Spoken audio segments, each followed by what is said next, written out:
Avant le départ, Kato et Nielsen sont à la fête. L'équipage part évidemment grand favori de cette 5e manche du championnat. Mais lorsque la direction de course libère les bolides, c'est la Lola Rouge numéro 10 du Kremer Racing qui va quelque peu perturber la hiérarchie. Au bout de la ligne droite, Jean-Marc Gounon part à l'assaut de la Ferrari numéro 1 et de la Dôme pour s'emparer de la 2e place. Laurent Redon en profite pour hisser d'emblée la Courage vers la tête de la course. Un premier tour à rebondissement, puisque dans le premier passage dans l'épingle d'Adélaïde, John Nielsen s'offre une toute grosse frayeur. Une course trop longue de pédales de frein lui fait perdre le leadership. La Courage y gagne encore une place.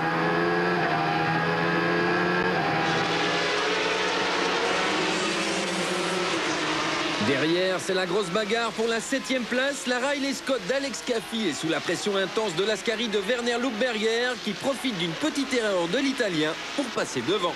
Dans le peloton, les deux Lucchini de Bouvet et Tonetti se sont accrochés. Ils pourront heureusement continuer la course.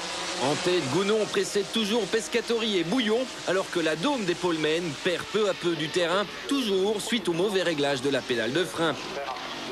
Après l'arrêt de la Ferrari numéro 1 pour un premier ravitaillement, Bouillon profite du dépassement des attardés pour encore rapprocher la Courage de la Lola de tête.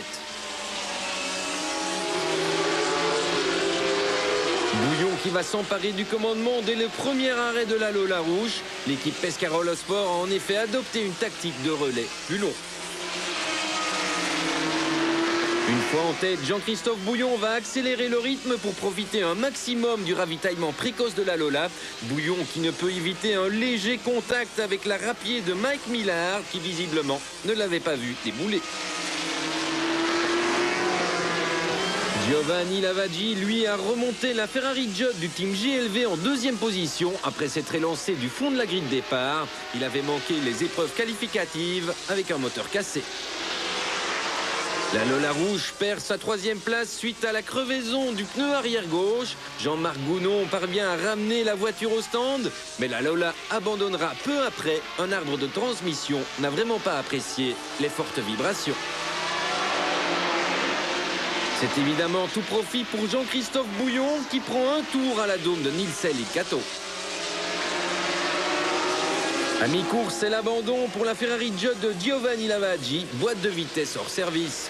Christian Pescatori en profite pour regagner une place, il terminera 2e. Au bout des 2h30 de course, l'équipe Pescarolo Sport concrétise enfin ses espoirs en championnat FIA.